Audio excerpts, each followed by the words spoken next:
सोचिए, एक सवाल है, अगर देश को सुपर फास्ट तरक्की करनी हो तो क्या उसके लिए हमें अपनी आज़ादी का एक छोटा सा हिस्सा कुर्बान करना पड़ेगा?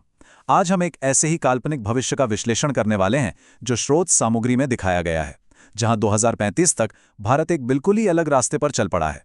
चलिए देखते हैं कि यह भविष्य आखिर कैसा दिखता है। चलिए एक कल्पना करते हैं। साल है 2025 के बाद का, और अचानक रातों रात देश में एक ऐसा नाटकीय मोड़ आता है जो लोकतंत्र और शासन की पूरी परिभाषा ही बदल कर रख देता है। एक ऐसा बदलाव जिसकी शायद किसी ने उम्मीद भी नहीं की थी। और यही तो सबसे बड़ा सवाल है इस पूरे विचार प्रयोग का। क्या ऐसा सच में मुमकिन है? और अगर हाँ, तो क्या इसकी कीमत चुकाने के लिए हम सब तैयार होंगे? तो ये जो काल्पनिक व्यवस्था है, इसकी बुनियाद एक थोड़े विवादास्पद विचार पर रखी गई है। स्रोत के मुताबिक इस मॉडल को अच्छी तानाशाही का नाम दिया गया है, पर इसका असली मतलब क्या है? सीधे शब्दों में कहें तो ये एक ऐसा सिस्टम है जहां कोई लाल फीताशाही नहीं, कोई राजनीतिक देरी नहीं। बस एक ही लक्ष्य है, देश को किसी भी कीमत पर तेजी से आगे बढ़ाना है। नियम बहुत सख्त हैं, लेकिन मकसद सिर्फ और सिर्फ राष्ट्रीय विकास है। और इस मॉडल के जो सिद्धांत हैं वो वाकई में चौंकाने वाले हैं। सोचिए, भ्रष्टाचार बिल्कुल जीरो, फैसले घंटों में सालों में नहीं, और जो बड़े बड़े राष्ट्रीय प्रोजेक्ट्स हैं वो बस शुरू होते हैं और खत्म, बीच में अटकते नहीं। इस सोच की प्रेरणा असल में सिंगापुर के तेज विकास वाले गवर्नेंस मॉडल से ली गई है। तो ठीक है, ये सब तो हो गई कागजी बातें, लेकिन अगर ऐसा सच में हो जाए तो जमीन पर असल में इसके नतीजे कैसे दिखेंगे? आइए इस काल्पनिक भविष्य की सुनहरी तस्वीर पर एक नजर डालते हैं। देखिए, इस सिनारियो में सबसे पहला और सबसे बड़ा असर दिखता है कानून व्यवस्था पर। तेज न्यायिक सुधारों का नतीजा ये होता है कि अपराध दर एकदम से नीचे आ जाती है और सालों से धूल फांक रहे अदालती मामले कुछ ही महीनों में निपट जाते हैं। और सिर्फ इतना ही नहीं, एक और बहुत बड़ा वादा है इस नए सिस्टम का।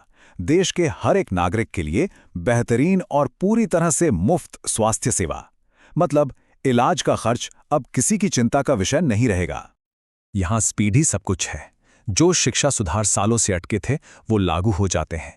इंफ्रास्ट्रक्चर ऐसे बन रहा है जैसे चीन में बनता है, रॉकेट की स्पीड से। राजनीतिक खींचतान की जगह सिर्फ काम पर फोकस रहता है। और जब अर्थव्यवस्था की बात आती है तो ये किसी जादू से कम नहीं। जब सिस्टम से भ्रष्टाचार का कीड़ा निकल जाता है ना, तो विदेशी निवेशकों का भरोसा आसमान छूने लगता है। नतीजा, निवेश की बाढ़, एक मजबूत मैन्युफैक्चरिंग सेक्टर और एक ताकतवर करेंसी। और इसकी सफलता को नापने का सबसे बड़ा नंबर 15%। जी हां, पूरे 15% की सालाना जीडीपी ग्रोथ। ये एक ऐसी आर्थिक छलांग है जो देश को सीधा दुनिया के शिखर पर ले जाती है। लेकिन हम सब जानते हैं, हर चीज की एक कीमत होती है। इतनी जबरदस्त तरक्की की भी एक कीमत है। तो चलिए अब सिक्के का दूसरा पहलू भी देख लेते हैं और जानते हैं कि इस व्यवस्था के लिए क्या समझौते करने पड़ते हैं। और यही वो जगह है जहां इस मॉडल का सबसे बड़ा संघर्ष सामने आता है। एक तरफ है देश की तरक्की, सेफ्टी, ऑर्डर, और दूसरी तरफ व्यक्तिगत स्वतंत्रता। ये एक सीधा सौदा है, कह सकते हैं। सामूहिक विकास मिलेगा, लेकिन व्यक्तिगत आज़ादी छोड़नी पड़ेगी। सबसे पहली और सबसे बड़ी कीमत चुकानी पड़ती है आवाज़ की आज़ादी से। सरकार से सवाल पूछने की कोई गुंजाइश नहीं, मीडिया पर पूरा नियंत्रण है और बोलने की आज़ादी बहुत हद तक सीमित कर दी जाती है। और निस्ता, उसका क्या? इस मॉडल में हर डिजिटल कदम पर नजर रखी जाती है, लेकिन इसको सही कैसे ठहराया जाता है? सार्वजनिक सुरक्षा के नाम पर, यानी सुरक्षा के बदले निगरानी। सौदा यही है। तो चलिए इन सब चीजों को मिलाकर देखते हैं, ये तरक्की और ये पाबंदियां, इनके साथ 2035 का भारत आखिर दिखता कैसा है? एक सुनहरा भविष्य या फिर एक सोने का पिंजरा? जरा सोचिए, एक ऐसा भारत जहां दुनिया के सबसे आधुनिक शहर हैं।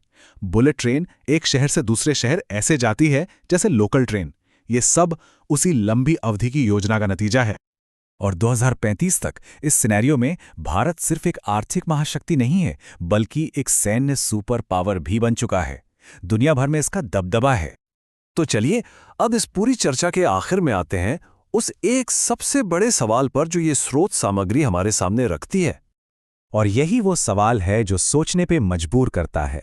क्या देश को वैश्विक महाशक्ति बनाने के फायदे व्यक्तिगत आज़ादी खोने के नुकसान से ज़्यादा है? क्या तेज़ी से विकास, सुरक्षा और समृद्धि के लिए ये कीमत चुकाना सही है? इसका जवाब शायद हर किसी के लिए अलग होगा।